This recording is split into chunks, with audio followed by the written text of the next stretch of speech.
वालेकुम, मेरा नाम डॉक्टर उमैर है और आज मैं आपको जो बातें बताऊंगा ना कछुओं के बारे में या टर्टल्स के बारे में, मैं शर्त लगा के कह सकता हूँ आपको ये बातें नहीं बताऊंगी। तो वीडियो में मेरे साथ एंड तक रहिएगा, आप हैरान हो जाएंगे।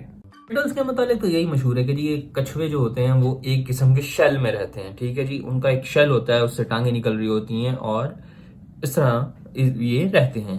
और अमूमन खास तौर पे जो लोग 90s के किड्स हैं, जो लोग 90s में पैदा हुए थे, उन्होंने अमूमन जो ड्रामे देखते थे या फिर कार्टून्स देखते थे, उनमें अमूमन ये होता था कि जी खास तौर पे जो बग्स बनी का आता था, ठीक है, उसमें जी टर्टल वर्सेस जो बग्स बनी की रेस होती थी, उसमें बड़ा मशहूर था जी ये टर्टल बड़े मजे से निकल जाते हैं शेल से और दोबारा आ जाते हैं। रियलिटी में ऐसा नहीं होता। टर्टल के जो शेल होते हैं वो टर्टल के शेल नहीं होते या स्केलेटन के हिस्सा नहीं होते, वो ही स्केलेटन होता है उनका। ठीक है ना, वो उनकी बेसिकली हमारी जैसे रिब केज होती है ना, हमारी जो पसलियां होती हैं हमारे जिस्म के मेन हिस्सों को प्रोटेक्ट करती हैं, दिल को, फेफड़ों को, इन सबको, इनका यही है। लेकिन 200 मिलियन ईयर्स बैक, समझ रहे हैं, 200 मिलियन, 1 मिलियन में 10 लाख होते हैं और मैं 200 मिलियन कह रहा हूं ईयर्स बैक, ये इन्होंने जो है वो एक खासियत ले ली कि इनकी जो रिब्स थी वो चेंज हो गई और इन्होंने एक केज की फॉर्म ले ली, यानी कि एक जंगले की फॉर्म ले ली, जिसके अंदर पूरा जो है ना एक कंपार्टमेंट बन गया और पूरा उनकी सिर्फ टांगे और गर्दन ही रह गई। बाकी जिस्म के हिस्से जो होते हैं इनके शेल से अटैच होते हैं, तो ये शेल से बाहर नहीं आ सकते। यहाँ जो इनका प्रोटेक्टिव कवर होता है उससे ये बाहर नहीं आ सकते।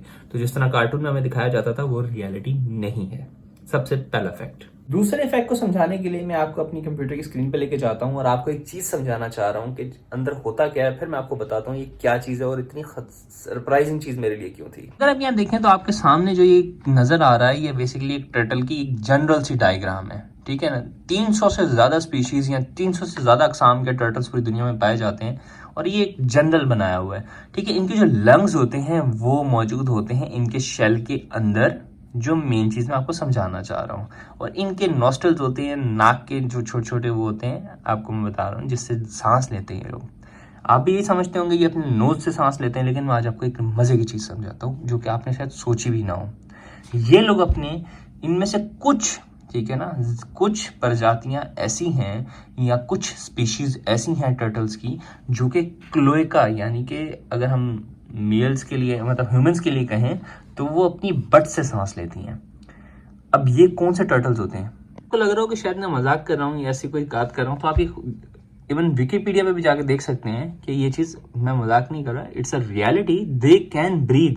लेकिन कुछ प्रजातियां या फिर वो टर्टल्स ले सकते हैं जो कि यूजुअली समुद्र में बहुत लंबे अरसे के लिए रहते हैं। ठीक है ना, जमीनी टर्टल्स ये चीज नहीं कर पाते। जो फिशेस होती है ना, फिशेस के गिल्स होते हैं, आपने देखा होगा, जो गिल्स होती हैं, गिल फड़े होते हैं, जिनके जरिए फिश पानी जब उनके गिल से गुजरता है तो वो सांस ले पाती हैं। टर्टल्स के अंदर ये उल्टा सिस्टम होता है, ये अपनी बट के जरिए या क्लोएका के जरिए पानी अंदर लेके जाते हैं, वहां से ऑक्सीजन एब्जॉर्ब करके तो दोबारा बट से ही या फिर क्लोएका से या एनल्स वाली जगह से ही वापस निकाल देते हैं। तो बड़ी हैरानी वाली बात है कि नाक से नहीं, पीछे से भी सांस ले सकते हैं ये।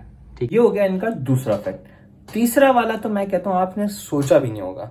आपको पता तो होगा जो है ना, टर्टल्स ये हाइबरनेट कर सकते हैं। हाइबरनेशन होती है एक चीज जिसके जरिए कोई भी जानदार एक बहुत लंबे अरसे के लिए जिंदा रह सकता है बगैर हिले डुले। जो टर्टल्स होते हैं ये बर्फीले पाउंड्स के अंदर वो जो मौजूद होते हैं, वो बाजुकात क्या होता है कि वो जम जाते हैं बर्फ के अंदर ही। तो अगले साल जब दोबारा समर आएगा, दोबारा से गर्मी आएगी, गर्मी का मौसम आएगा, सर्दियों में ये जम गए, गर्मियों में जब दोबारा मौसम आएगा तब तक ये जिंदा रहते हैं बगैर सांस लिए। और इसमें भी इनका जो शेल है, जो इनकी कवरिंग है, उसका बहुत इंपॉर्टेंट रोल है। जो कवरिंग है इसके अंदर एक इतनी मजे की चीज है कि आपने अमूमन ये सुना होगा, जो चीजें जिंदा होती हैं वो सांस लेती हैं, वो ऑक्सीजन अंदर लेती हैं, कार्बन डाइऑक्साइड बाहर निकालती हैं, लेकिन एक अलग फॉर्म ऑफ रिस्पायरेशन भी होती है, एक अलग तरह की रिस्पायरेशन भी होती है, एक अलग तरह का सांस भी लिया जाता है जिसके अंदर ऑक्सीजन नहीं ली जाती, उसे कहते हैं एनएरोबिक रिस्पायरेशन। ठीक है, जब ये हाइबरनेशन में होते हैं ये टर्टल्स, जिनका मैंने आपको बताया कि 6-6, 7-7 महीने वो बेचारे बर्फीले पानी में जम जाते हैं, इनका ऑक्सीजन के बगैर मेटाबॉलिज्म या इनका जिस्म बगैर ऑक्सीजन के जिंदा रहता है। कैसे? इनके जो शेल्स होते हैं इनके ऊपर कुछ ऐसे केमिकल्स लगे हुए होते हैं कि जो इन्हें यूज करते हैं। ये केमिकल्स को क्या करते हैं, शेल्स के, इनका शेल समझे एक किस्म का स्टोर हाउस है।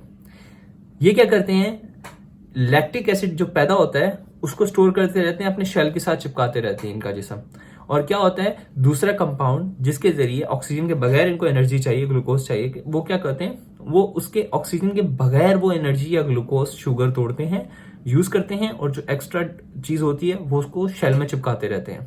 समझ रहे हैं? मतलब एक किस्म का यूं समझें कि ये अपने शेल को एज अ ब्रीदिंग के तौर पे भी यूज कर रहे हैं। तो इसकी वजह से ये बगैर सांस लिए महीनों महीनों जिंदा रह सकते हैं। ठीक है। एंड अगर मैं बात करना चाहूँ ना टर्टल्स के बारे में, तो मैं 100 फैक्ट्स निकाल के दे दूंगा जो हैरान रह जाएंगे, लेकिन 3 जो मोस्ट इंटरेस्टिंग फैक्ट्स मुझे लगे ना, वो मैंने आपके साथ शेयर किए हैं। और आपको अगर ये वीडियो अच्छी लगे ना, तो अपने भी शेयर करनी है। ठीक है। So that's all, this doctor मैं साइनिंग ऑफ। अल्लाह हाफिज।